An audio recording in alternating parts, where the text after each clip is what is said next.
Mateus 24, Jesus pregou esse sermão 2 dias antes de ser preso e crucificado. Foi o último sermão que ele pregou, e ele pregou esse sermão em particular, conforme nos diz o versículo 3, que nós vamos ler, exclusivamente aos seus discípulos. E aqui ele fala sobre os vários sinais que teriam que ocorrer antes que Jesus voltasse segunda vez em poder e grande glória. Então, eu gostaria que você prestasse atenção numa coisa. O título desta mensagem é Sinais da iminente volta de Jesus. Então, veja bem, é da volta de Jesus, não é sinais do iminente arrebatamento. Irmãos, na verdade, só existem 2 sinais para o arrebatamento. São os 2 últimos sinais que eu vou abordar dos 14, que eu vou abordar e vou terminar esse estudo. São os 2 últimos. Para o arrebatamento são os 2 últimos. Só os 2 últimos, o 13 e o 14. Não é? Mas para a segunda vinda de Cristo, são vários sinais. Então, quando Jesus voltar, ele voltará com a igreja. Vamos ler a palavra. Ora, Jesus, tendo saído do templo, ia se retirando, quando se aproximaram dele os seus discípulos, para lhe mostrarem os edifícios do templo. Mas ele lhes disse: não vedes tudo isto? Em verdade vos digo que não se deixará aqui pedra sobre pedra que não seja derribada. E estando ele sentado no monte das oliveiras, chegaram-se a ele os seus discípulos em particular, dizendo: declara-nos quando serão estas coisas, e que sinal haverá da tua vinda e do fim do mundo. Veja, eles falaram com Jesus em particular. Respondeu-lhes Jesus: acautelai-vos, que ninguém vos engane. Porque muitos virão em meu nome, dizendo: eu sou o Cristo, e a muitos enganarão. E ouvireis falar de guerras e rumores de guerra. Olhai, não vos perturbeis, porque forçoso é que assim aconteça, mas ainda não é o fim.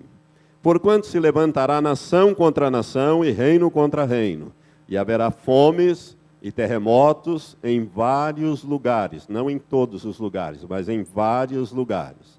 Mas todas essas coisas são o princípio das dores. Então sereis entregues à tortura e vos matarão, e sereis odiados de todas as nações por causa do meu nome. Neste tempo muitos hão de se escandalizar, e trair-se uns aos outros, e mutuamente se odiarão. Igualmente hão de surgir muitos falsos profetas, e enganarão a muitos. E por se multiplicar a iniquidade, o amor de muitos esfriará.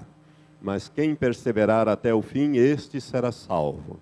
E este evangelho do reino será pregado no mundo inteiro, em testemunho a todas as nações, e então virá o fim.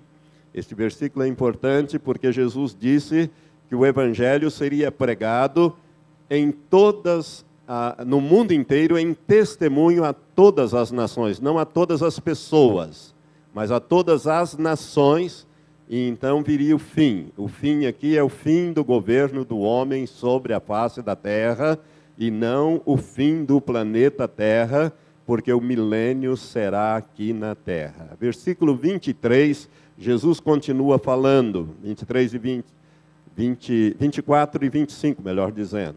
Porque hão de surgir falsos cristos e falsos profetas, e farão grandes sinais e prodígios, de modo que, se possível for, enganariam até os escolhidos. Eis que de antemão vô-lo tenho dito. Irmãos, quando Jesus disse aqui que, se possível for, enganaria os escolhidos, é porque é possível enganar. Se não fosse, ele não teria dito. E ele está dizendo: olha, eu estou prevenindo de antemão. Cuidado com os falsos profetas e os falsos cristos, porque eles vão fazer sinais, prodígios, maravilhas, que vão até enganar os escolhidos. Quando ele faz essa afirmação, ele está falando da grande tribulação. Agora vamos ao versículo 32 em diante. Aprendei, pois, da figueira sua parábola: quando já o seu ramo se torna tenro e brota as folhas, sabeis que está próximo o verão. Igualmente, quando virdes todas estas coisas, que coisas Jesus está se referindo? Os sinais que ele menciona antes. Quando virdes todas essas coisas, ou todos esses sinais, Sabei que ele está próximo, mesmo às portas. Em verdade vos digo que não passará esta geração sem que todas essas coisas se cumpram. Passará o céu e a terra, mas as minhas palavras jamais passarão. Daquele dia e hora, porém, ninguém sabe, nem os anjos do céu, nem o Filho, senão só o Pai. Pois como foi nos dias de Noé, assim também será a vinda do Filho do Homem. Porquanto, assim como nos dias anteriores ao dilúvio, comiam, bebiam, casavam e davam-se em casamento até o dia em que Noé entrou na arca e não o perceberam, até que veio o dilúvio e os levou a todos. Assim será também a vinda do Filho do Homem. Então, estando 2 homens no campo, será levado um e deixado o outro. Estando 2 mulheres trabalhando no moinho, será levada uma e deixada a outra. Aqui são 2 cenas diurnas. O evangelista Lucas registra essas cenas e acrescenta uma outra noturna.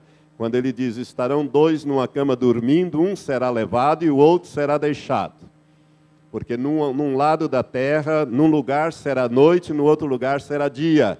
Quando Jesus vir, ele virá no mesmo fuso horário para todos, ou seja, ele virá na mesma hora. Aqui será, por exemplo, agora, quase 8 horas da noite, no Japão será quase 8 horas da manhã. Mas será no mesmo instante para todos os lugares. Versículo 42. Vigiai, pois, porque não sabeis em que dia vem o vosso Senhor. Ele está falando do arrebatamento. Sabei, porém, isto, se o dono da casa soubesse a que vigília da noite havia de vir o ladrão, vigiaria e não deixaria minar a sua casa. Por isso ficai também vós apercebidos, porque numa hora em que não penseis virá o Filho do Homem. Até esse versículo. Vamos orar. Pai, nós te agradecemos por esta revelação preciosa da Tua Palavra. Ó Deus, abre os nossos ouvidos espirituais, nossos olhos espirituais, para que possamos ver e ouvir, ó Deus, aquilo que ordinariamente não se vê nem se ouve, ó Deus, e nem se entende com a mente nem com o coração. Ó Deus, abre agora, Senhor, o entendimento do Teu povo, para que possam compreender como está perto, Senhor, a vinda de nosso Senhor Jesus Cristo. Prepara a Tua igreja, Senhor. Prepara esses que me ouvirão aqui neste momento, nesta noite, e que ouvirão também através destas gravações, para que ninguém desses, Pai, fiquem para trás e passe pela grande tribulação, mas que todos possam alcançar aquele momento glorioso do arrebatamento da igreja. Maranata é a nossa oração. Ora vem, Senhor Jesus. Em nome de Jesus nós oramos. Amém. Amém. Gostaria que você prestasse muita atenção. O 6º sinal fala sobre pestes. Jesus não menciona aqui, mas Apocalipse capítulo 6 fala sobre as pestes. É o 4º cavalo, o cavalo amarelo. E é interessante que este cavalo ele é cavalgado pela morte. O cavalo amarelo é cavalgado pela morte e o inferno vem atrás recolhendo. A morte vem à frente matando e o inferno recolhendo. E o inferno segue. Se você olhar para Apocalipse capítulo 6, você vai ver essa descrição. E é interessante que você vai ver que essas pestes, elas têm uma mortandade muito grande ali na Ásia, no grande continente asiático. Irmãos, pestes falam de doenças, de confusões de toda ordem. Nós podemos começar com a AIDS. A AIDS que está assolando o mundo já há mais de 20 anos e milhões de pessoas estão contaminadas. Crianças, só em termos de crianças, deverão morrer cerca de 10 milhões de crianças contaminadas com AIDS nos próximos anos. O que falar também da dengue? E a dengue está aqui, né? No nosso quintal ou no quintal do nosso vizinho. Nós temos que tomar cuidado com este bichinho chamado Aedes aegypti.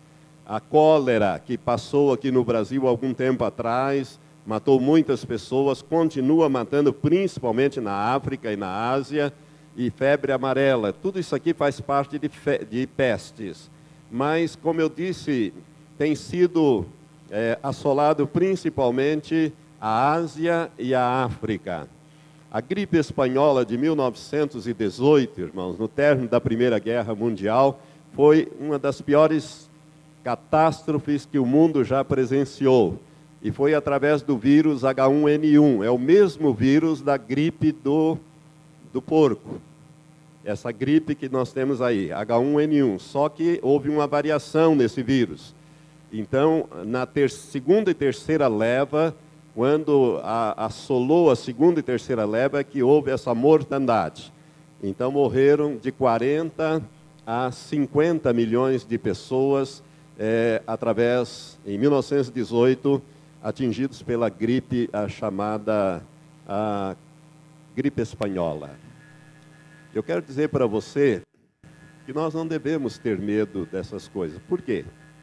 Porque temos vacina? Não, as vacinas nem sempre funcionam. Aliás, há uma dificuldade muito grande com essa vacina, não é? Porque os americanos, em 1967, andaram tomando essa vacina e, ao invés de ser um benefício, foi um malefício. Por isso que o governo está com grande dificuldade de vacinar as pessoas lá, os europeus também.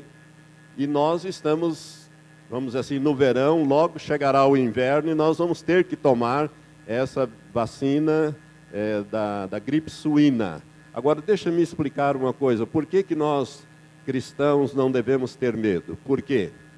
Porque há o Salmo 91. O Salmo 91 diz que nenhuma peste chegará à sua tenda. Você pode crer nessa promessa? Se você pode crer nessa promessa, sabe que Deus tem anjos poderosos para cumprir estas promessas. Ele faz dos seus anjos colunas de fogo que queima qualquer vírus. Deus dá essa proteção, irmãos. Ele sempre deu. Então nós não devemos ter medo disso que nós vamos examinar daqui para frente. A gripe asiática, olha bem como sempre tem acontecido na Ásia. Em 1957, 58, na China, que foi o vírus H2N2, ele matou 1 milhão de pessoas na China. A gripe de Hong Kong, em 1968, 1969, também na China. Hong Kong faz parte da China hoje, na Ásia, que é o H3N2, transmitido por aves, também ceifou 1 milhão de vidas. Observe que as pestes lá nestas regiões onde o evangelho não penetra, ou tem pouca penetração. A morte mata e o inferno recolhe. É isso que eu estou querendo chamar a sua atenção. A chamada SARS, Síndrome Respiratória Aguda Severa, em 2003. Então já estavam mais preparados. E em 2003 nós tivemos também na Ásia 8 mil casos, cerca de 8 mil casos registrados, e quase 800 pessoas mortas. Tivemos também em 2005, na Áustria, a gripe das aves, que apareceu na Áustria, o H5N1. Parou-se de falar nele, mas continua matando gente. Continua em andamento, quase que não se fala mais. Mas essa gripe também está assolando. E a gripe suína em 2009, este ano, no México, que é o H1N1, que está em andamento. Eu não consigo nem achar mais quantos mortos. Pararam de divulgar quantas pessoas já morreram, quantas pessoas foram contaminadas, mas nós, como eu disse, não devemos temer, porque o Salmo 91 nos dá esta garantia. Porquanto fizeste do Senhor o teu refúgio e do Altíssimo a tua habitação, nenhum mal te atingirá, nem praga alguma chegará à tua tenda ou à tua casa. É promessa de Deus e nós devemos confiar. Doenças, irmãos, que muitos julgavam já estar extinta, acabadas, estão voltando, como a tuberculose. Estão voltando muito resistente aos vírus, ou melhor, ao antibiótico. São vírus que adquiriram uma resistência muito acima dos atuais antibióticos. Eu sei o que é tuberculose. Meu pai faleceu de tuberculose aos 53 anos de idade, depois de passar 11 anos internado num sanatório. 11 anos. 11 anos sem sair de lá. Nós é que íamos visitá-lo. Então, tuberculose está voltando, os médicos andam preocupados com enfermidades que antigamente já se tinha como resolvido e que estão voltando com força total. Um dos vírus mais perigosos que existe é a varíola, é o vírus da varíola. A varíola é considerada erradicada desde os anos 80, no mundo inteiro. Mas há um medo muito grande de que a varíola retorne. Por quê? Porque a varíola é devastadora. Segundo os médicos, de 3 pessoas contaminadas, 2 morrem, uma morte horrível, e a terceira fica com muitas sequelas. E hoje, os Estados Unidos e a Rússia, eles preservaram, a antiga União Soviética, eles preservaram este vírus na sua forma original, para fazer guerra bacteriológica, ou seja, armas bacteriológicas.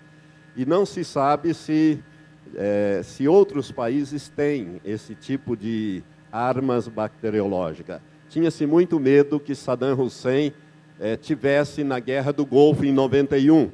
Por isso Israel é um dos poucos países do mundo que tem vacina para todo o seu povo. Eles vacinaram toda a população em 1991 com medo de que naqueles mísseis Scud que caíram ou foram lançados sobre Israel, viesse também a varíola, porque a varíola é devastadora. Nos Estados Unidos, eles só têm vacina para das Forças Armadas, os policiais, os integrantes das Forças Armadas, os médicos e enfermeiros, pessoal que trabalha na saúde. Para a população, não tem. E o Brasil não tem praticamente nada sobre isso. O 7º sinal, irmãos, de que a Bíblia fala, e Jesus fala aqui em Mateus 24, no versículo 12, é o multiplicar da iniquidade. Jesus disse, e por se multiplicar a iniquidade, o amor de muitos esfriará. Será que a iniquidade tem se multiplicado na face da terra? Alguns anos atrás, 2 juízes italianos vieram da Itália com a pasta de documentos comprovando que cerca de 300 crianças, dessas crianças abandonadas, principalmente criancinhas de cor, que foram adotadas por italianos e levadas para a Itália, na verdade não foram adotadas e integradas nas famílias. Elas foram levadas para lá para serem mortas, retalhadas e seus órgãos vendidos para transplantes. Isso é denúncia do poder judiciário italiano, comprovado. Foi aí que o governo tomou providência quanto à adoção por estrangeiros, mudando a lei de adoção e dificultando a saída de crianças. Por quê? Porque uma criança totalmente retalhada, diziam essas autoridades, chegava a render $1,5 milhão. Existem crianças com morte cerebral, isso é denúncia da televisão, inclusive na Nicarágua e em outros países do Oriente Médio, com morte cerebral para vender órgãos para implantes, principalmente coração, pulmão, enfim, assim, órgãos para fazer transplantes em crianças. Irmãos, tudo isso é o multiplicar da iniquidade. Gostaria que você entendesse isso. Se isso revolta o teu coração, imagine o coração de Deus. Um outro caso que nós estamos vendo é o satanismo. O satanismo tem aumentado no mundo de uma maneira assustadora. Não sei se você sabe, a sede do satanismo está nos Estados Unidos, na Califórnia. Por isso que aquele estado vive pegando fogo, porque está lá naquela região da Califórnia. O satanismo tem aumentado não só no Brasil, mas no mundo inteiro. E não sei se vocês sabem, mas há sacrifícios de crianças através do satanismo.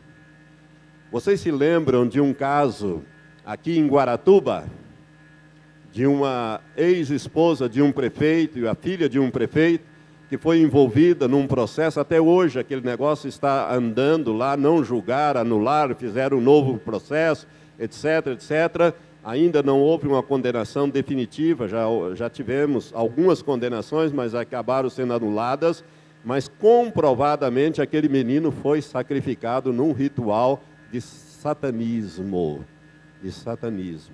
É por isso que desaparecem tantas crianças na face da terra. Toma cuidado, meu irmão, minha irmã, com os seus filhos. Não brinque com isto. Nós estamos vivendo esses tempos confusos, difíceis, trabalhosos, de que fala a palavra de Deus. Menino de 2 anos com 31 agulhas no corpo. Isso é manchete do jornal dessa semana. Eu ainda coloquei isso aqui porque é manchete do jornal. Isso na Bahia. E como é que foram introduzindo aquilo lá? Aquele padrasto para vingar-se da sua antiga Amásia. Nele, então, que arrumou uma outra amante, arrumou uma mãe de santo e em rituais de magia negra introduzia aquilo na criança de 2 anos, 2 anos e pouco. E agora descobriram um outro no Maranhão que tem 6 ou 7 agulhas também no corpo. Irmãos, isso tudo é um multiplicar da iniquidade. São crianças de 2 anos. Você pode imaginar uma coisa dessa? Algumas dessas agulhas desse da Bahia estavam no coração, no pulmão. Os médicos tiveram que fazer aquelas cirurgias arriscadas, graças a Deus, está dando tudo certo. Mas isso tudo é o multiplicar da iniquidade. Jesus disse que quando ele estivesse para voltar, a iniquidade não iria se somar, ela se multiplicaria geometricamente. Pais matando filhos e filhos matando pais. São notícias de jornais. Lembra daquela menina de 5 anos, Isabela Cardone, que foi atirada lá pela madrasta e pelo pai, pela janela do apartamento, estão presos, vão ser julgados agora no começo deste ano, já comprovadamente. Foi a madrasta que esganou a criança e o pai que jogou pela janela. Vai ser julgado agora no começo do ano. Pais matando filhos, e não é um único caso, não, está cheio de casos assim.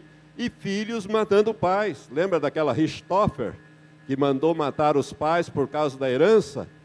Né? Contratou lá o amante dela e o irmão do amante dela para matar, e inclusive quer sair da cadeia agora, porque já cumpriu um sexto da pena e etc. Né? As nossas leis são brandas, são frouxas. Eu me lembro do meu professor de Direito Penal, e eu sou formado há mais de 30 anos, em que ele dizia que o Código Penal, que é de 1940, é a carta magna dos criminosos. Já naquela época se fazia esse tipo de crítica, e até hoje isso não mudou. O Congresso não toma conhecimento disso, o governo não muda, e as leis são para levar as pessoas à impunidade. Por isso, a violência tem aumentado desta maneira. Pais matando filhos, filhos matando os pais. Se você ler no capítulo 10, olha para o capítulo 10 de Mateus. Jesus fala disso em capítulo 10, versículo 21. Capítulo 10, versículo 21, diz assim o Senhor Jesus: um irmão entregará à morte seu irmão e um pai a seu filho, e os filhos se levantarão contra os pais e os matarão. É o que nós estamos vendo, irmãos, nos dias que correm. Então nós estamos vendo essas coisas acontecerem. Isto é o multiplicar da iniquidade. Homicídio sem nenhuma razão. Você vê de vez em quando notícias na televisão, aqueles assaltantes assaltando os trocadores nos ônibus, dá tudo, ou então no caixa do posto, entrega todo o dinheiro e o bandido ainda dá um tiro na pessoa e mata a pessoa depois de ter entregue tudo. Sem nenhuma razão. A vida humana parece que perdeu o valor, não há mais um referencial. Isso tudo está ligado a drogas. E a palavra drogas, no original, no grego, é feitiçaria. Por isso é que vem as drogarias. Drogaria está ligada a feitiçaria. Irmãos, a droga é uma desgraça no mundo. Há 30, 40, 50 anos para cá, esse negócio ganhou uma proporção que nós estamos hoje vivendo uma situação de desespero. E o que dizer das chacinas por causa de drogas? Às vezes um menino se envolve com traficantes, não paga, eles vão lá, matam, e quem estiver na casa morre também. Isso a gente está acostumado a ver por aí. É um perigo ter alguém que é envolvido em drogas na sua casa, porque é um risco que você corre de ser assassinado. E o que falar dos abortos? Não sei se você sabe, mas no Brasil, se pratica, estatisticamente falando, 1 milhão de abortos por ano. Assassinato de 1 milhão de crianças. Nos Estados Unidos, 5 milhões por ano. E agora, com a entrada do Barack Obama, ele liberou o aborto em todo o país e colocou verbas para financiar as mulheres que querem praticar o aborto. Então, dos 5 milhões, deve dobrar ou triplicar este ano de 2009, quando ele assumiu em janeiro para cá. Isso tudo, irmãos, é o multiplicar da iniquidade. Se isso revolta o coração das pessoas de bem, imagine o coração de Deus. Deus está para trazer juízo sobre a face da terra, não tenha dúvida sobre isso. Mas a Bíblia fala também, não Jesus, mas a Bíblia em Daniel 12, versículo 4, de um outro multiplicar, o multiplicar da ciência. Em 12:4, Daniel, capítulo 12, versículo 4, se você quiser ler, eu vou falar de cor. A Bíblia diz assim, que nos últimos dias, os homens correriam de um lugar para o outro e a ciência se multiplicaria. Irmãos, o multiplicar da ciência é uma coisa espantosa. Isaac Newton, que é considerado o primeiro dos grandes cientistas dos tempos modernos, o pai dos cientistas modernos, um dos homens mais inteligentes que já passaram na Terra, Newton e Einstein e Goethe são os três considerados talvez mais inteligentes homens que já pisaram aqui. Newton, ele meditando em Daniel 12:14, porque ele era um homem muito crente, um homem que conhecia a palavra de Deus, meditava na palavra de Deus, gostava muito do estudo bíblico, principalmente das profecias.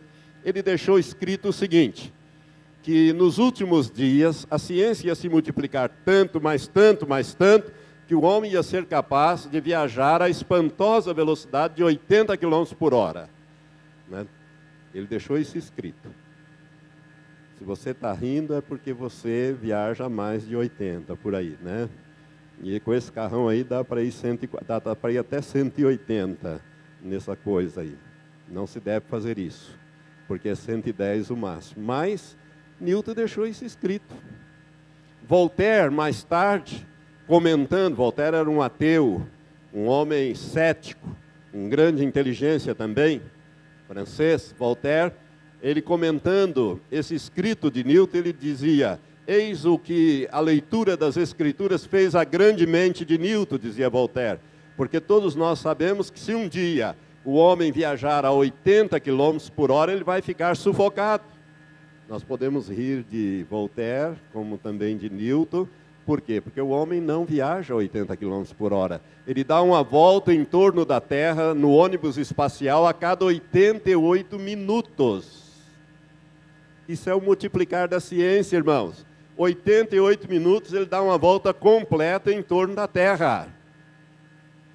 E naqueles ônibus espaciais que sobe, que desce, que sobe, que desce, que sobe, que desce, e que agora vão até substituir, porque já está obsoleta essa tecnologia. 88 minutos. Deixa eu te fazer uma pergunta. O seu avô, o seu bisavô, como é que ele viajava? No lombo do cavalo. O meu também. Há 100 anos atrás era assim. 100, 120 anos atrás era assim. Olha como a ciência se multiplicou nesses últimos décadas, ou podemos dizer nesse último século. Quando inventaram o computador é uma invenção muito nova, o primeiro computador era por válvulas, né? Então tinha que ter 100 metros quadrados de válvulas, e vivia dando problema que queimavam as válvulas, tinha que trocar, aí parava as computações, etc. Hoje um microchip você coloca na ponta de um dedo e ele opera milhões de cálculos por minutos. O computador, entre o primeiro e o atual, é uma coisa assim fantástica, o multiplicar da ciência. Na Guerra do Golfo de 1991, Estados Unidos usou o sistema de satélites espiões que eles tinham, mas ninguém sabia, capaz de fotografar a manchete de um jornal, se você estivesse lendo um jornal, isso em 91. Em 91. Hoje está liberado, inclusive naquele programa Google, Você pode localizar a sua casa através de satélite. Eu já localizei o prédio aqui, a igreja aqui, através do... Está liberado, porque ficou obsoleto aquilo. Então, as Forças Armadas Americanas liberaram. Isso é o multiplicar da ciência, irmãos. Na Guerra do Golfo, em 91, foi usado, e hoje ainda é usado, os mísseis chamados Tomahawk. Aqueles mísseis que são chamados de bomba inteligente, porque é guiado por computador. O navio dispara um míssil daquele lá do meio do mar, 3.000 quilômetros de distância, ele desvia de qualquer obstáculo e acerta o alvo com uma margem de erro de 30 centímetros. É como se ele mirasse no peito e acertasse no estômago. 30 centímetros. Isto é o multiplicar da ciência. Hoje nós temos os chamados aviões invisíveis, aqueles aviões stealth. Cada avião daquele, cada bombardeiro daquele que leva armas nucleares custa 3 bilhões de dólares. Os Estados Unidos tem vários, tecnologia stealth. Agora os russos inventaram, há um ano e pouco atrás, não, em 2008, eles criaram os mísseis invisíveis, tornando todo o sistema de defesa do mundo obsoleto. A Rússia ainda esta semana testou mísseis intercontinentais. Às vezes a gente vê isso na televisão e nem presta atenção no que está se falando. Esta semana a Rússia testou mísseis intercontinentais que podem ser usados através desses mísseis invisíveis. E já repassou para o Irã, que quer varrer Israel do mapa. Nós estamos chegando num beco sem saída. Em 1969, portanto, há mais de 40 anos atrás, o homem foi e voltou 8 vezes à Lua. Isso há 40 anos atrás. Hoje nós temos sondas pesquisando o solo de Marte. Vocês já viram na televisão? As fotografias descobriram que Marte tinha água, ou pelo menos tem água, etc, etc. Quem vê, principalmente os programas do National Geographic e Discovery, você vai ver esse tipo de pesquisa e que eles mostram ali. Outras sondas estão fotografando e coletando dados de planetas e do Sol, inclusive. E nós temos fotos fantásticas tiradas pelo telescópio Hubble, né, sobre o universo. Esse telescópio já está ficando obsoleto. E daqui em 2014 eles vão lançar um novo telescópio e aposentar o Hubble. Irmãos, eu estava ouvindo uma ministração de um cientista cristão evangélico, o nome dele é Adalto Bezerra. Ele é pesquisador da NASA, é brasileiro, cristão, muito crente. Ele disse o seguinte, que se nós pegarmos toda a areia que existe em todas as praias da Terra e toda a areia que existe em todos os desertos da Terra, um grãozinho de areia, e calcularmos a quantidade de grãos de areia, é menor do que o número de galáxia no universo. Galáxia, não estou falando de sistema solar, estou falando de galáxia. A nossa Via Láctea é uma galáxia. São bilhões de galáxias. E os cientistas descobriram que o universo está em expansão. Não é à toa que Jesus diz, meu Pai trabalha até agora e eu trabalho também. Deus continua criando. Deus continua criando. É um mistério. É um mistério. Isso é o multiplicar da ciência. Lembra dessa foto aqui? Ganhou a manchete das principais revistas do mundo. Em 1997, clonaram a ovelha Dolly. Logo depois, clonaram a Polly. A Polly tem uma diferença da Dolly. Porque na clonagem da Polly, usou-se genes humanos. Pela primeira vez, misturou genes de animais com o do homem. Genes humanos para produzir um tipo de leite que não ocasionasse alergia a certos tipos de alergias às crianças na amamentação. Ambas já morreram porque a clonagem ela acelera o envelhecimento do ser clonado. Está meio emperrado isso aí. Aliás, irmãos, eu quero dizer para você que estão tentando clonar seres humanos. Mas, pastor, como é que vai ser isso? Talvez você esteja me perguntando. Como é que vai ser isso, pastor? Você quer saber? Quer mesmo? Abre em Apocalipse 18.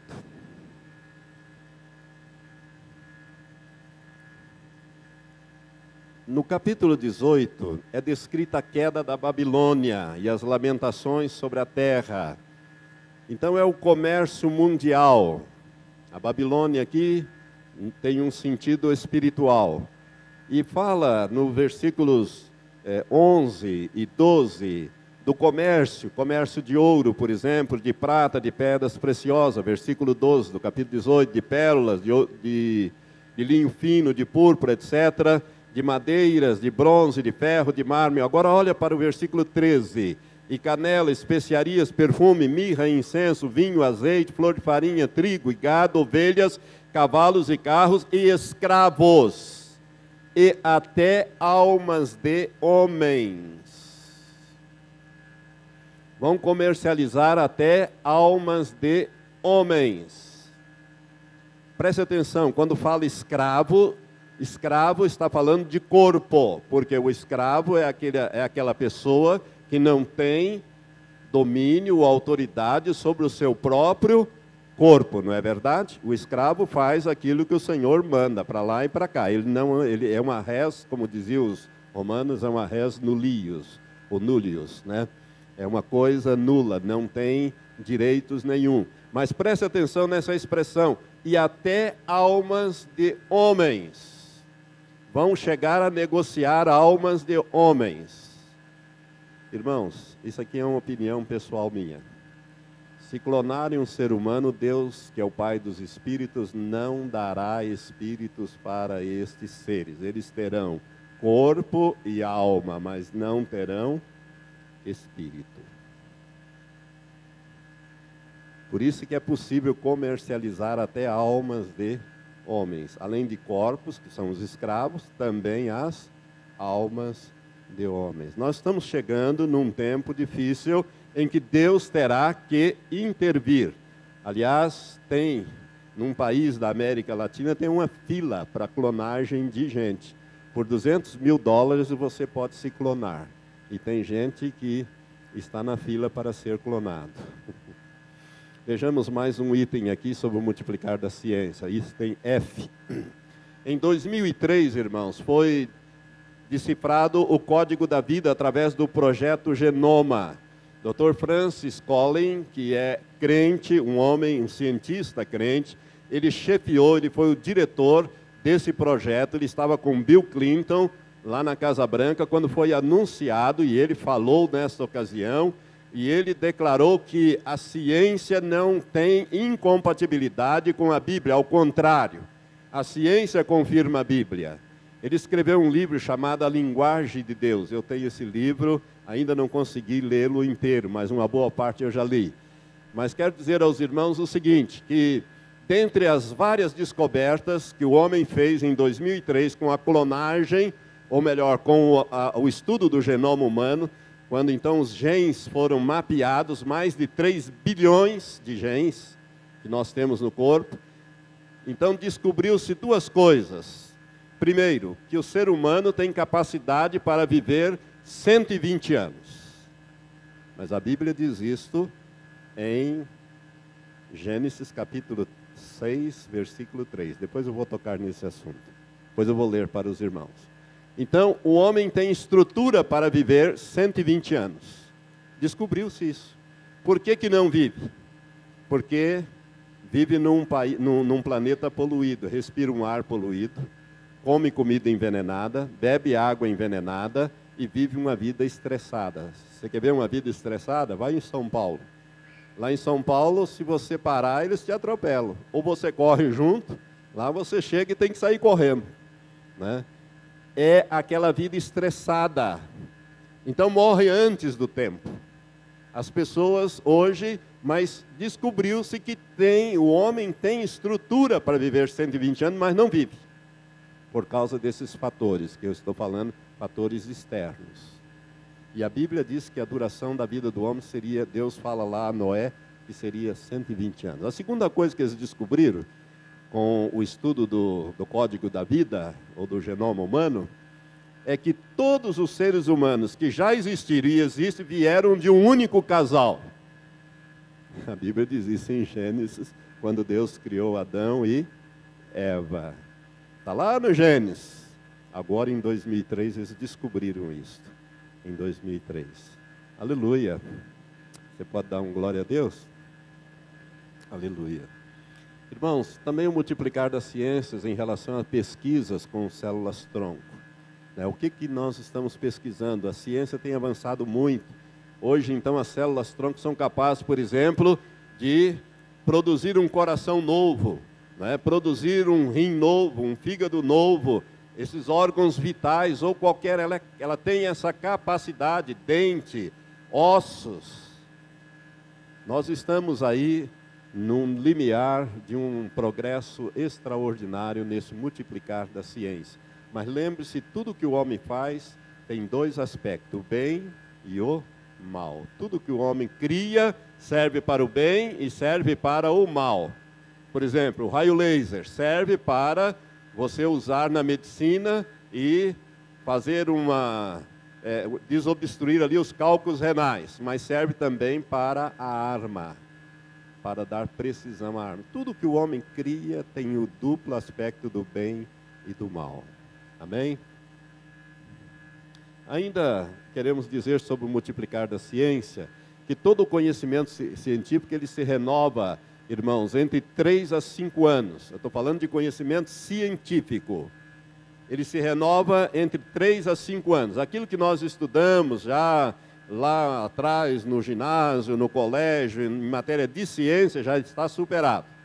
Em algumas áreas, em menos tempo, como é o caso da informática, se renova a cada 6 meses. Por exemplo, esse computador aqui já está totalmente superado, no tempo.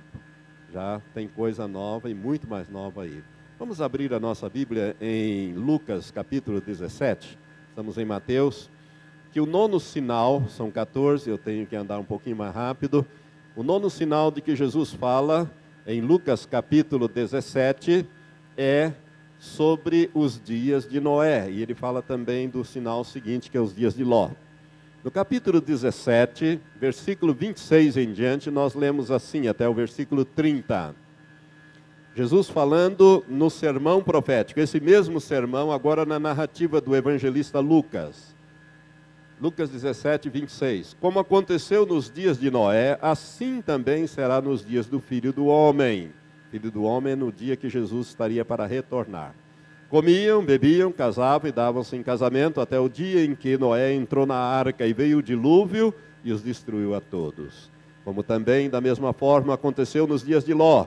Comiam, bebiam, compravam, vendiam, plantavam e edificavam, mas no dia em que Ló saiu de Sodoma, choveu do céu fogo e enxofre e os destruiu a todos. E Jesus conclui, assim será no dia em que o Filho do Homem se há de manifestar.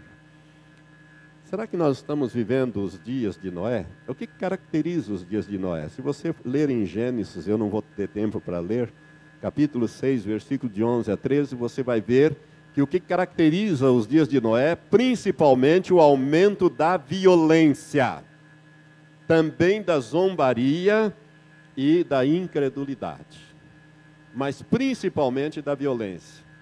Irmãos, quem é mais velho sabe que 30, 40, 50 anos atrás, a gente podia sair na rua despreocupado, Eu me lembro quando eu era menino, ali em Londrina, todas as casas tinham, era casa de madeira, tinha aquelas áreas que a gente sentava, os pais sentavam, a criançada brincava na rua, não tinha problema nenhum. Hoje, o que acontece? As pessoas têm medo de sair de casa, os carros são blindados. Quem pode, blinda. Quem não pode, corre o risco. As casas são todas gradeadas, porque aumentou a violência de uma tal maneira, o que a gente vê nos noticiários é de causar arrepios. Isso, irmãos, não é só no Brasil, no Rio de Janeiro, é em toda a terra. É em toda a terra. É o cavalo vermelho do livro de Apocalipse, capítulo 6, quando a Bíblia diz que a paz é tirada da terra. Nós estamos vivendo o tempo do cavalo vermelho, que significa derramamento de sangue, guerras e violência. A paz foi tirada da terra. Há paz na terra em algum lugar? Não. Às vezes naqueles países mais adiantados, como a Suíça, a Áustria. O que aconteceu esses dias na Áustria lá? Descobriram um pai que trancafiou a filha e teve uma porção de filhos com a filha, né? E depois disso descobriram um outro na Alemanha. Essas desgraças todas em todos os lugares. Não há paz. Há violência em toda a terra. Parece que nós estamos ficando acostumados com a violência, principalmente no Iraque, no Irã, né? As pessoas se explodindo nas festas de casamento, explodindo nos enterros, explodindo nas praças públicas, né? E matando centenas de pessoas a todo dia. A todo dia. É o aumento da violência. A paz é tirada da terra. O que caracteriza os dias de Noé é o aumento da violência, da zombaria e da incredulidade. Irmãos, são os tempos trabalhosos de que fala 2 Timóteo, capítulo 3, versículo 1 a 9. Nesses últimos dias, diz a Bíblia, né, que nós entraríamos nos tempos difíceis, trabalhosos. Os homens seriam arrogantes, inventores de males, desobedientes aos pais, infiéis nos contratos. Tudo isso você vê. Hoje você faz o contrato, assina, reconhece firme e mesmo assim não vale. Você tem que ir para a justiça, às vezes leva anos e anos para você ver o seu direito reconhecido. E agora vem um governo e dá um calote aí nos tais dos precatórios. Devo, não nego, mas pago quando eu quiser. Não é quando eu puder, é quando eu quiser. Ou seja, tudo isso, irmãos, é o tempo que nós estamos vivendo. Esse tempo difícil, tempo trabalhoso, ou tempos trabalhosos, conforme diz a palavra de Deus. E os dias de Ló, que é o 10º sinal. Se você olhar para Gênesis 19, você vai ver que nos dias de Ló, o que predominava era o aumento da sodomia, lesbianismo e homossexualismo. Hoje nós vemos isso, irmãos. Paradas gays em todo o mundo, inclusive em Israel. Até Israel tem parada gay. Irmãos, estão querendo instituir aqui no Brasil, por lei, o Dia do Orgulho Gay. É bom você ficar atento em quem que você está votando para o Congresso Nacional. Porque a Bíblia diz que nós não devemos participar de pecados alheios. Viu? Estão querendo votar isso.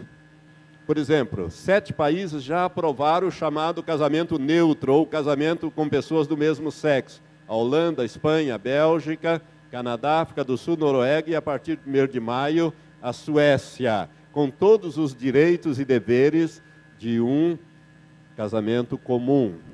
Os filmes promovem o lesbianismo, o homossexualismo, programas de TV debatendo isto, artistas famosos assumindo e dizendo, tem que sair do armário, todo mundo é, quem que não é, você também é.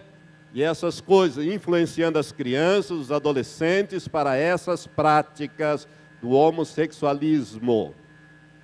E você sabe o que aconteceu com Sodoma e com Gomorra.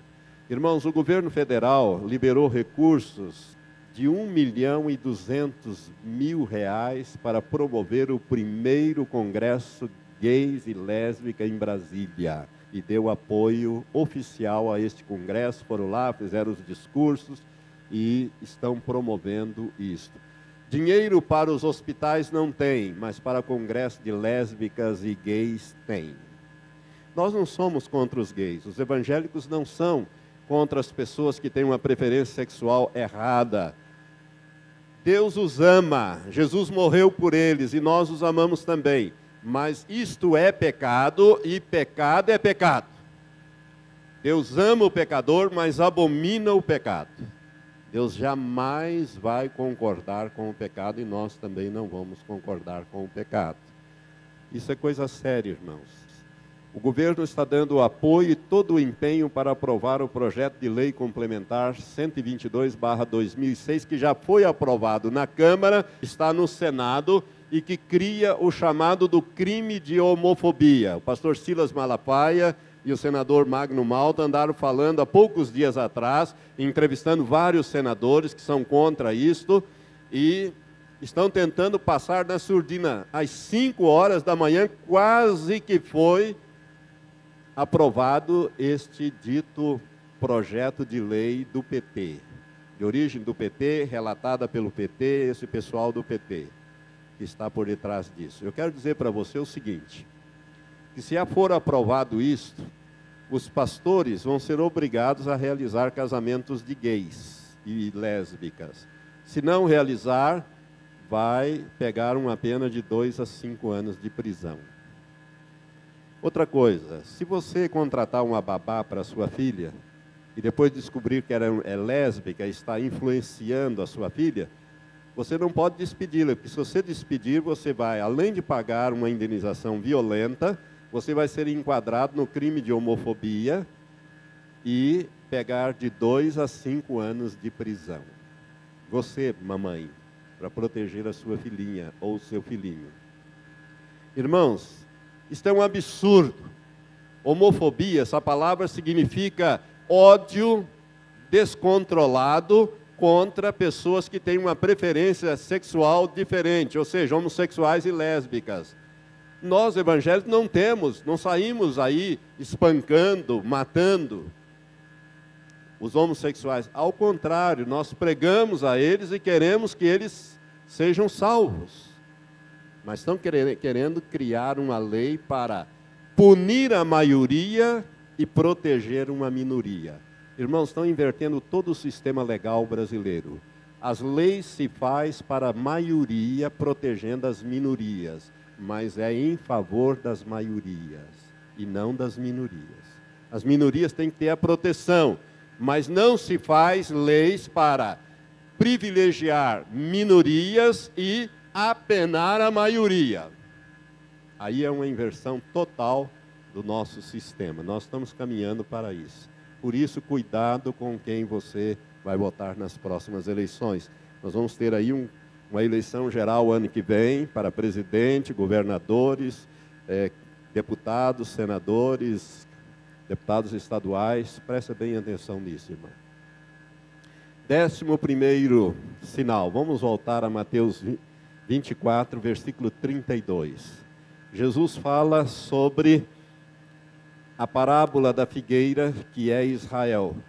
Irmãos, não sou eu que digo isso. Todos os estudiosos de profecias dizem que a figueira é um símbolo de Israel. Jesus disse: aprendei, pois, da figueira a sua parábola. Quando já o seu ramo se torna terra e brota folhas, sabei que está próximo o verão. Igualmente, quando virdes todas essas coisas, sabeis que ele está próximo, mesmo às portas. Em verdade vos digo que não passará essa geração sem que todas essas coisas se cumpram.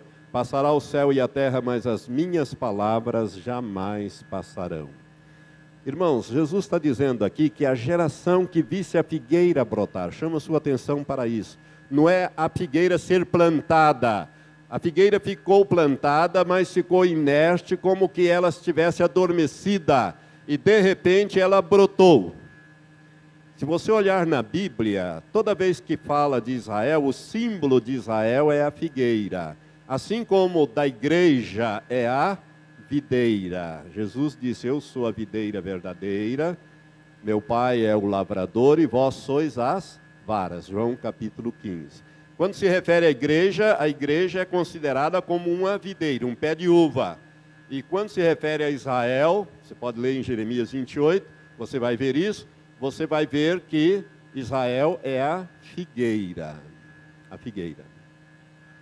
Jesus disse que a figueira subitamente iria brotar. Ela não seria plantada, ela iria brotar. E ele disse: olha, a geração que vir a figueira brotar não passará sem que todas as coisas se cumpram. Que coisas? Os sinais que ele falou antes. Irmãos, Israel brotou no dia 14 de maio de 1948. Portanto, Israel essa geração que viu Israel brotar não vai passar. Eu sou da geração dos anos 40. Israel brotou em 48, eu sou de 43, é a minha geração. Eu considero a geração por décadas. Eu já vou falar um pouco sobre isso. Irmãos, Israel é um milagre. É o único país, ou melhor, o único povo que viveu no exílio 1878 anos, sem ter um território, sem ter um governo, sem ter uma bandeira, e sobreviveu. O Brasil não tem nem, tem 508 anos de descoberto, 300 de colonizado, não é? Nós somos bebê perto de Israel. Israel viveu 1878 anos, exilado, espalhado pelo mundo, apenas a língua e a religião os mantinham unidos. E de repente brotou em 1948, e desde então ele vem lançando folhas, ou seja, cada guerra que eles fazem com os árabes, eles ampliam os seus territórios, se fortalece. Israel hoje é a potência do Oriente Médio. Tem cerca de entre 200 a 300 bombas nucleares armazenadas e não tem medo de usar. É diferente dos americanos, de russos e de outros. Israel é um povo diferente, irmão, um povo aguerrido. É um povo que se vê que vai ser morto, ele usará o que ele tem na mão para se defender. Preste atenção então. Israel brotou no dia 14 de maio de 1948. Você poderia me fazer uma pergunta: pastor, quantos anos dura uma geração? Eu acho que todo mundo quer saber. Vamos lá. Alguns dizem que dura 40 anos, outros 60, outros 70, outros 120. 40 anos. Se nós pegarmos 40 e acrescermos 1948 mais 40, Jesus voltou em 88? Não. Jesus está reinando na terra desde 88? Não. Vamos dizer 60. Se você pegar 1948 mais 60, vai dar 2008. Jesus voltou em 2008 com a igreja em poder e grande glória? Não. 70. Bom, 70 já dá, porque ainda não deu. 120 também já dá. Mas então, quanto tempo dura uma geração? Um cientista alemão cristão, ele pegou todas as gerações mencionadas na Bíblia, por exemplo, Adão, que viveu 930 anos, Matusalém viveu 969, enfim, ele foi pegando todas as gerações, né? Abraão 176, Isaac 180, Moisés, Jacó 147, Moisés 120, ele fez uma média e achou 53 anos. Se nós somarmos 1948 mais 53 anos, iríamos para o ano 2001. Jesus não voltou em 2001. Então não serve essa média também. Então quantos anos, pastor? Na minha opinião, isso aqui, irmãos, é meu entendimento. Eu quero dizer que o meu entendimento é tão bom quanto o teu. Ou tão ruim quanto o teu. Tá bom? Ele é tão bom ou tão ruim quanto o teu. O meu entendimento é 70 anos. Por quê? Eu tenho que explicar. Agora vamos voltar lá em Gênesis 6. Quando Deus fala a Noé, em Gênesis capítulo 6, quando Deus resolve destruir a vida sobre a terra com o dilúvio, ele diz no versículo 3, então disse o Senhor, ele está falando com Noé, o meu espírito não permanecerá para sempre no homem, porquanto ele é carne, mas os seus dias serão 120 anos. E se você olhar a razão por que Deus destruiu, você vai ver no versículo 11, ele disse, a terra, porém, estava corrompida diante de Deus e cheia de violência. E viu Deus a terra e eis que estava corrompida. Então Deus destruiu, mas antes Deus diminuiu a quantidade de vida das pessoas. Por exemplo, os primeiros patriarcas, irmãos, eles viviam séculos e séculos. Adão viveu 930 anos. Não é? Quem estragou a média ali foi Enoque, que só viveu 365 anos e foi arrebatado. Né? Mas todos os outros viveram 800, 900 e 900 e tantos anos. Nenhum chegou a 1000. Matusalém foi o que mais viveu, 969 anos. Mas Deus disse, olha, o homem está vivendo demais, o pecado está aumentando muito, a violência está crescendo, eu vou reduzir a vida do homem para 120 anos. E a partir, ele disse isso para Noé. O Noé foi o último que viveu mais de 900 anos. A partir dali vem diminuindo. Você vai ver que o pai, por exemplo, de Abraão, Terá, viveu 200 e poucos anos. Abraão viveu 176 e vai descendo. Filho de Abraão, por exemplo, vai viver menos, né? Jacó vai viver 140. Moisés foi o último que viveu 120 anos. Agora abra no Salmo 90. Por que eu acho que é 70 anos? Salmo 90 diz assim, Deus deu esse salmo a quem? A Moisés, homem de Deus. Então a Moisés, que foi o último que viveu 120 anos, no versículo 10 Deus diz assim, a duração da nossa vida é de 70 anos, e se alguns, pela sua robustez, chegam a 80 anos, o melhor deles é canseiro e enfado, pois passa rapidamente e nós voamos. Irmãos, então Deus, primeiro, Ele deu aquela enormidade de anos que as pessoas viviam séculos e séculos. Ele reduziu para 120. Ao homem, a quem Ele disse que a vida do homem seria 120, foi o último que viveu mais de 900 e a partir dali foi diminuindo. Quando chegou em Moisés, Moisés tinha 120 anos e tinha vigor físico e poderia viver mais. Por desobediência a Deus não viveu, morreu aos 120. A Moisés Deus disse, a duração da vida do homem vai ser só 70 anos. Davi, irmãos, que é um homem segundo o coração de Deus, quase que não emplaca os 70 anos. Ele estava tão ruim que tiveram que arrumar uma moça bem jovem para dormir com o rei, para aquecer o corpo do rei. Está escrito isso na Bíblia. Ele não teve relações sexuais com ela, simplesmente para que ela servisse assim de cobertor de orelha, né, para aquecê-lo, porque ele já não aquecia mais aos 70 anos. Ele morreu aos 70 anos. O filho dele, Salomão, também morreu aos 70, e assim foi descendo. Irmãos, na Idade Média, os homens viviam 34 anos. Aí começou a subir nos tempos modernos. Hoje nós estamos vivendo em torno de 70, 72 anos. Essa é a Idade Média. A duração da nossa vida é de 70 anos. Então, eu acho, na minha opinião, é 70 anos. Se esta especulação estiver certa, olha como é que eu coloquei lá, a palavra especulação. Estou especulando. Dentro de mais ou menos 10 anos... Lá pelo ano 2018, 2020, Jesus estará reinando sobre a terra, inaugurando o seu reino milenial. Você pode dar um aleluia? Glória a Deus. Agora, preste atenção, eu não estou marcando data, eu estou fazendo uma especulação. Eu estou examinando o texto da Bíblia, os sinais, e chegando a uma conclusão. Por que eu botei 2018, 2020? Porque se nós somarmos 1948 mais 70, vai para 2018. Por que eu coloquei 2020? Eu gosto de pensar na vida como nas 4 estações do ano: primavera, verão, outono e inverno.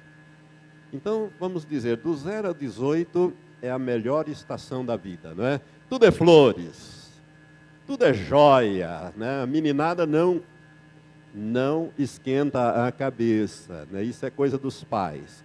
Tudo é fácil, tudo é bom, tudo é novidade, do 0 aos 18. Dos 18 aos 36 é o verão, é a estação da força. Então você já, nessa época, conclui o seu curso superior, faz um concurso, monta uma empresa, começa a ganhar dinheiro, né? Casa, forma uma família, gera filhos. Até os 36 anos você está na sua plenitude da força, que é o verão. Né? Tudo encaminhado, tudo resolvido, ou seja, vai que nem quiabo, né? Depois dos 36 até os 54 é a estação do outono, é a mais linda das estações. Né? Daí um pouco você começa a Alguém acha que não concordou comigo, ele fez um sinal que não é não. Mas é a mais linda das estações. Irmãos, eu estou sabendo, eu sei o que falo, eu estou na última. Eu já passei, estou praticamente encerrando a última. Eu sei do que eu estou falando. É aquela estação onde daí um pouco você aposenta, vem os netinhos, você vai brincar, você tem tempo para viajar, para fazer coisas que você não faria, né? Você tem mais tempo para se dedicar ao Senhor, às coisas de Deus. Você tem tempo, até os 54 anos. Daí começa o inverno. No inverno a coisa já começa a pegar, porque o inverno você já vai se encolhendo, dói as articulações, dói aqui, dói acolá, falta energia, força, já não tem mais, a cabeça vai, mas o corpo não vai, e as coisas começam. Então, aí vai até os 72 anos. Então, por isso eu coloquei até 2020. Irmãos, eu estou falando aqui de uma especulação. Agora, podemos marcar a data da volta de Jesus? O que você acha?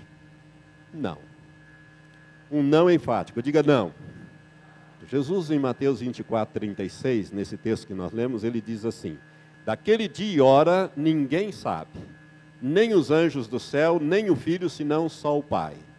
Jesus está falando aqui do arrebatamento, irmãos. Os estudiosos do grego dizem que ele está mencionando um dia determinado e uma hora determinada, não um período ou uma estação. Quando Jesus estava em carne, ou seja, humano, ele havia se esvaziado dos seus atributos divinos de onisciência, onipotência e onipresença. Ele realizou tudo na unção e na direção do Espírito Santo. É por isso que ele diz que aquele que crê nele fará as mesmas obras que ele fez, porque ele iria para o Pai. E ele fez na unção e direção do Espírito Santo. Jesus nunca, quando ele estava num lugar, ele não estava no outro. Só depois da ressurreição é que aconteceu isto. Mas antes não. Ele era 100% humano. A diferença entre nós e Jesus é que Jesus foi gerado pelo Espírito Santo em Maria. Portanto, ele não nasceu em pecado ou com a natureza caída. No mais, ele era homem 100%. Tinha as mesmas limitações que nós.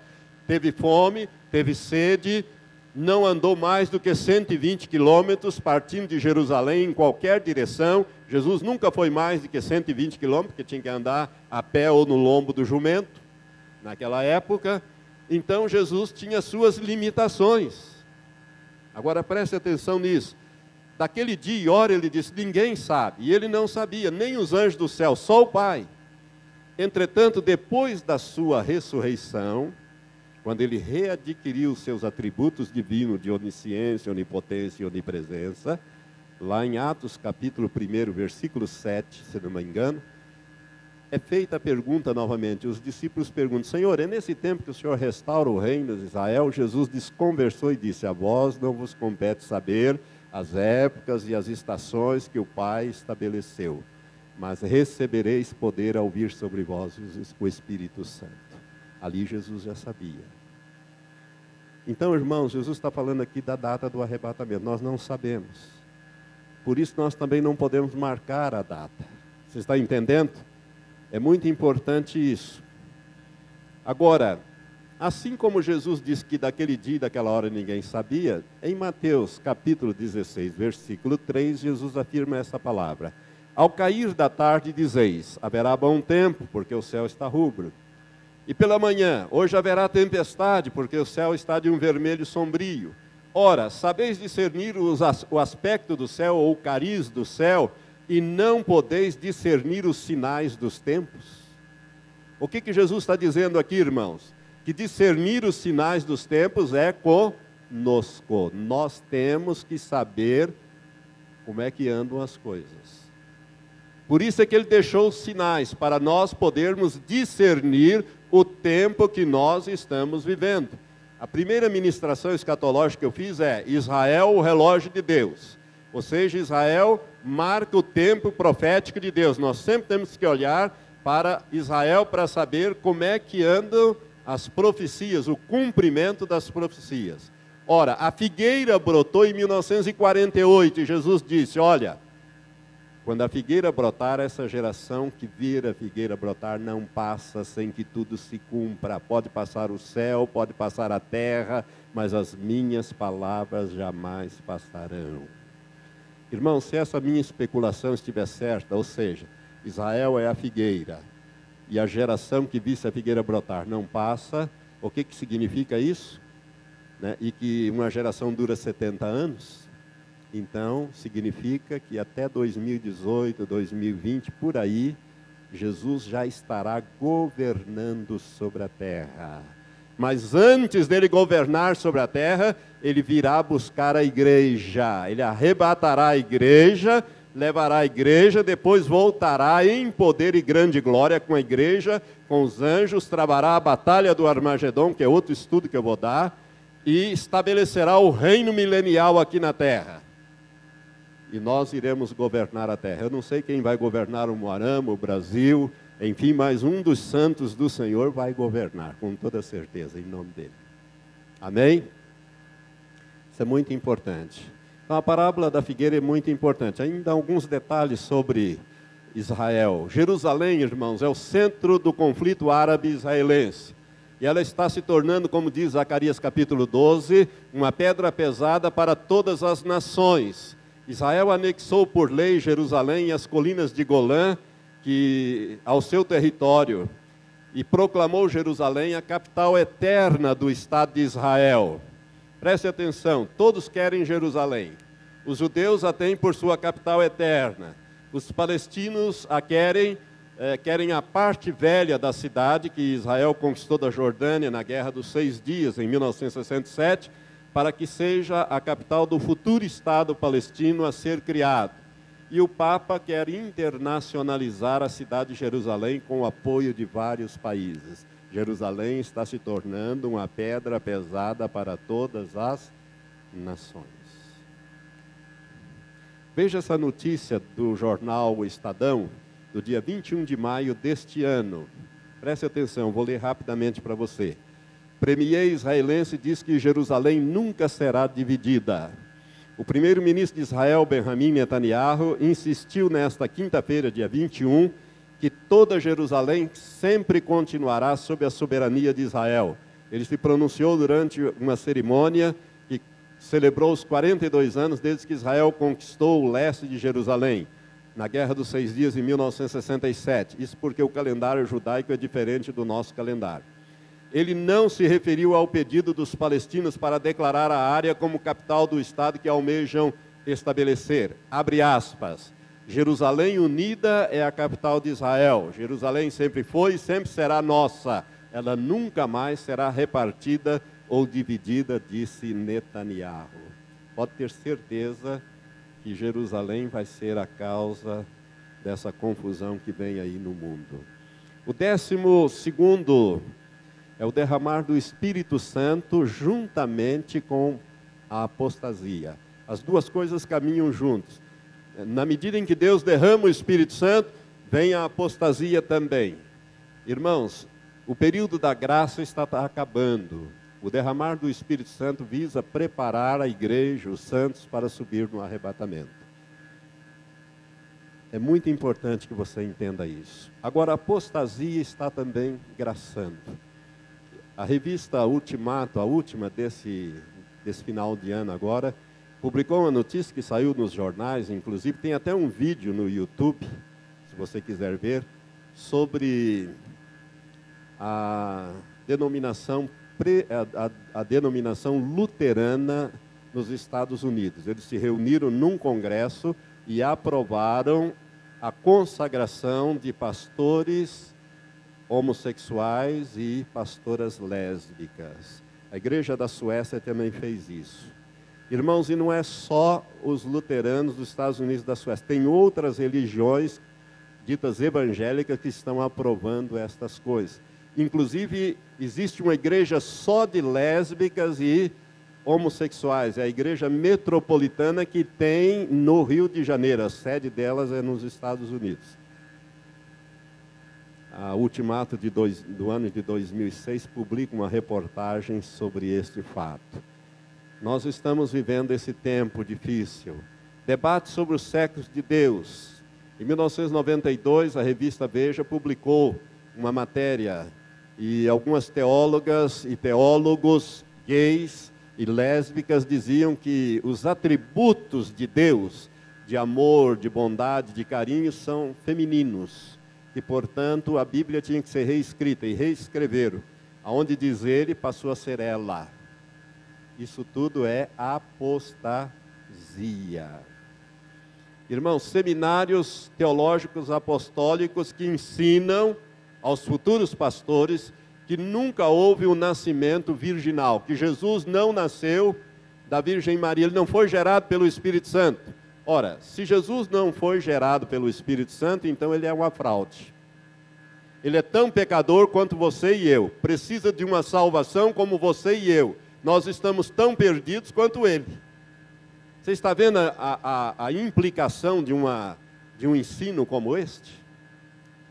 Nós sabemos que Jesus foi gerado pelo Espírito Santo em Maria. Ele não nasceu com a natureza caída, pecaminosa, como nascem todos os seres humanos. Por isso não precisa de salvação. Mas tem seminários evangélicos que ensinam essa heresia e outras, que eu nem vou mencionar aqui, que nós não temos tempo. Espíritos de enganos que ensinam doutrinas de demônios, de acordo com 1 Timóteo 4, versículo de 1 a 5, nós temos hoje, irmãos, seitas, igrejas ditas evangélicas que na verdade são guiadas por espíritos de engano. Tome cuidado, meu irmão, cuidado com isso. É o maior perigo para a igreja nos dias que correm. Toma muito cuidado, eu não tenho condições de dizer muito para você, mas eu gostaria que você lesse essa matéria que está no meu site, está também no site da igreja, betelonline.com.br, chamada Solenes Advertências Proféticas. É uma profecia que Deus deu há cerca de 30 anos a Stanley Frodsham e que fala exatamente sobre este perigo dos espíritos de engano nos últimos dias. Cuidado em seguir pessoas. 13º sinal é o aumento do demonismo no mundo. Você tem notado isto? Satanistas nas igrejas. Não sei se você sabe que satanistas têm vindo para as igrejas, se convertem, entre aspas, se tornam os crentes mais fervorosos. Se a igreja é pentecostal e falam em línguas, nas suas reuniões eles falam em línguas satânicas, amaldiçoando o pastor, a igreja, Deus e todo mundo, e passam a se tornar os principais crentes, até que eles conseguem destruir a reunião de oração da igreja. Porque eles sabem que destruindo a reunião de oração, a oração da igreja, eles acabam destruindo a igreja. Irmãos, isso está acontecendo no Brasil, não é só nos Estados Unidos, na Europa, não. No Brasil. Aumento de pessoas endemoniadas nas igrejas. Irmãos, há 30, 40 anos, raramente se viu uma pessoa endemoniada. Hoje, por causa do esoterismo, por causa das novelas, por causa dos filmes, as pessoas ficam endemoniadas. Você sabia disso? Eu conversei com um amigo meu, pastor, que conheceu esse caso lá em Curitiba. O rapaz era filho de uma família cristã, dessas tradicionais.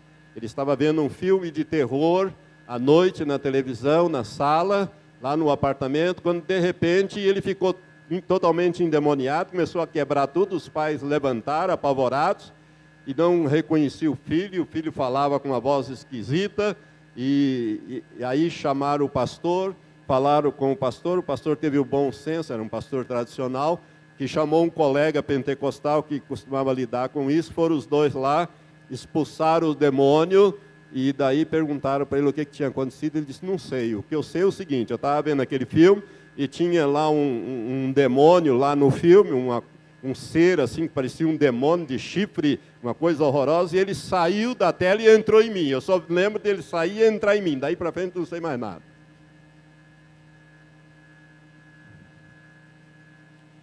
Isso já aconteceu 2 vezes, que eu tenho conhecimento 2 vezes.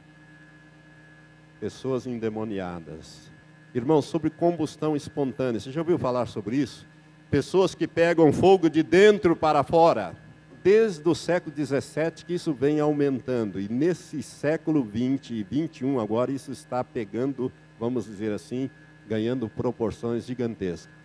No final do século XX, em Curitiba, isso é notícia de jornal, eu tenho um recorte do jornal. Uma menina de 13 anos começou a ouvir vozes de um tal de negão dizendo: eu vou te matar, eu vou te matar, eu vou te matar, vou acabar com você. E uma manhã ela foi com o priminho, a criança da irmã dela, o sobrinho da irmã dela, no mercado, fazer uma compra. E quando ela voltou, ela chegou e jogou a compra fora e entregou o filho para a irmã e disse: pega porque eu estou pegando fogo. E a irmã viu ela incendiar-se de dentro para fora, na presença dela. As queimaduras foram tão violentas que ela morreu. Ela foi para o hospital, mas morreu alguns dias depois. Eu quero chamar o pastor Matias aqui, para o pastor Matias dar um testemunho de algo que ele viu de combustão espontânea, de pessoas que frequentaram essa igreja aqui, que nós tentamos ajudar, mas não foi possível, porque não queria assumir um compromisso sério com Jesus Cristo, que é o único que liberta. Paz do Senhor, irmãos. Sugeri ao pastor Voltanir dar esse testemunho, porque falando desses temas, né, a gente só acha que acontece lá fora, aqui não. Neste mesmo ano que houve essa combustão dessa pessoa em Curitiba, nós estávamos lidando com um bruxo aqui na igreja, com quem nós lutamos para a sua libertação durante uns 6 ou 7 meses. E naqueles dias, quando houve aquele em Curitiba, ele se agitou muito por aqui, e fui visitar ele numa manhã. Nós arrumamos um lugar, um estabelecimento para ele morar aqui na cidade. Ele não tinha família, ele tinha pactos violentíssimos com Lúcifer, feito lá nas Cordilheiras dos Andes. Por um período de 7 anos ele não comia comida, só se mantinha com uma pílula. E foi nesse período que nós o conhecemos. E visitando ele numa manhã, 10h30 da manhã, quando cheguei no quarto onde ele estava, ele falou: você está vendo? Ele está sentado aí. Aí quando eu falei: vamos orar aqui. Quando eu comecei a orar com ele, ele começou a pegar fogo de dentro para fora.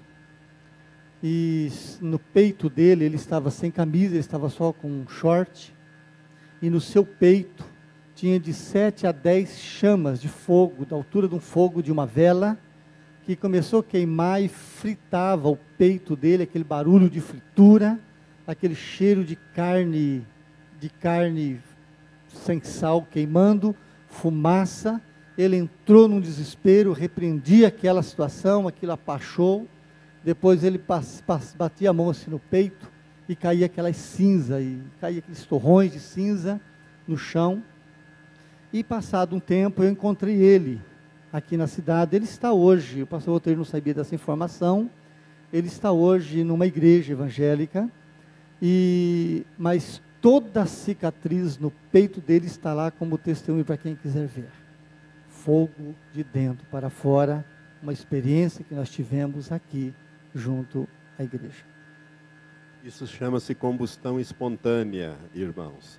Cientistas não sabem como isso acontece, mas pega fogo de dentro para fora, queima só a pessoa, não queima nem a cama, não queima nada dentro de casa, só queima a pessoa. Isto nada mais é do que o aumento do demonismo no mundo. Por isso, irmãos, nós temos que fazer batalha espiritual diária. Nós temos que tomar posição de guerra contra o mundo espiritual. Nós fazemos aqui, e eu ensinei quando ministrei sobre o poder da palavra, sobre bênçãos e maldições, e principalmente sobre anjos, como fazer batalha espiritual. Irmãos, não brinque, porque os demônios sabem que pouco tempo lhe resta. Satanás sabe que o tempo dele está acabando, e ele está aumentando a pressão sobre todo o mundo na terra, principalmente sobre a igreja. E mais do que nunca nós temos que fazer a batalha espiritual. E agora nós vamos falar do último sinal, que é a revelação do anticristo. Gostaria que você ficasse em pé agora. Este é o último sinal, irmãos. 2 Tessalonicenses capítulo 2, eu vou ler aqui, não precisa você anotar, só acompanhe a leitura. O apóstolo Paulo, por revelação do Espírito Santo, diz assim: ora, quanto à vinda de nosso Senhor Jesus Cristo e a nossa reunião com Ele. O que é a vinda de nosso Senhor Jesus Cristo e a nossa reunião com Ele? Arrebatamento. Ou seja, quanto ao arrebatamento, rogamos-vos, irmãos, que não vos movais facilmente do vosso modo de pensar, nem vos perturbeis, quer por espírito, quer por palavra, quer por epístola, como enviada por nós, como se o dia do Senhor estivesse já perto. Ninguém de modo algum vos engane, porque isto, ou seja, a vinda de nosso Senhor Jesus Cristo e a nossa reunião com Ele, ou em outras palavras, o arrebatamento, porque isto, o arrebatamento, não sucederá sem que venha primeiro a apostasia. A apostasia está aí, irmãos. Eu mostrei a apostasia para vocês. Então só falta um sinal. Eu disse que faltava 2 para o arrebatamento. O apóstolo Paulo disse que tem que vir primeiro a apostasia e seja revelado o homem do pecado, que é um dos nomes do anticristo, o filho da perdição, que é um dos nomes do anticristo, aquele que se opõe e se levanta contra tudo que se chama Deus ou é objeto de adoração, de sorte que se assenta no santuário de Deus, apresentando-se como Deus. 2 Tessalonicenses, capítulo 2, versos de 1 a 4, eu fiz os destaques e os acréscimos. Então, só falta, na verdade, um sinal, porque o penúltimo deles, que é a apostasia, está graçando já dentro das igrejas e no meio do povo de Deus. Você está entendendo? Só falta aparecer o filho da perdição, o iníquo ou o homem do pecado, que são nomes que a Bíblia atribui ao anticristo. Mais para frente eu vou falar sobre o anticristo. E eu quero dizer para você que ele já nasceu. Ele está na terra. Ele está pronto para assumir o seu lugar na história. O anticristo, irmãos, é um homem que aparece num determinado período, realiza uma obra determinada e desaparece. Ele já nasceu, está na terra, está pronto. Eu vou mostrar isso com notícias de jornais e de revistas, que o anticristo já nasceu. Por isso, mais do que nunca, o arrebatamento está na iminência de acontecer. E você precisa estar preparado. Porque se você não estiver preparado em santificação, você não subirá. Se você ainda não entregou a sua vida a Jesus, você precisa fazer isso urgentemente. Faça uma aliança com Cristo, entregando a sua vida a Jesus, para que você tenha o seu nome escrito no livro da vida. E em seguida, viva a sua vida de acordo com a palavra de Deus, a Bíblia Sagrada, para que você possa ser arrebatado e não ficar para trás, para passar pelo governo de Satanás através do anticristo. Eu quero orar por você agora. Pai, muito obrigado por esta noite, por esta palavra. Nesse instante, Senhor, eu quero te pedir que esta palavra frutifique no coração de cada pessoa que nos ouviu aqui no santuário, através da internet, seja pela rádio da internet, seja pela TV da internet, e que ouvirá também, Senhor, através dessas gravações de CDs e DVDs. Ó Deus, que esta palavra possa atingir o coração dos teus filhos, fazendo-os, ó Pai, tornando-os responsáveis, sérios, prontos, ó Pai, para te obedecer. Porque sabemos, Senhor, que sem a santificação ninguém verá a tua face. Por isso, Senhor, prepara a tua igreja através da oração, do jejum, ó Deus, do abandono das coisas que desagradam o teu espírito, e prepara a tua igreja para o arrebatamento. Toca também naqueles que ainda não receberam a Jesus como Senhor, para que façam isso urgentemente, ó Deus, recebendo-o, e possam ter os seus nomes no livro da vida. Em nome de Jesus nós oramos. Amém.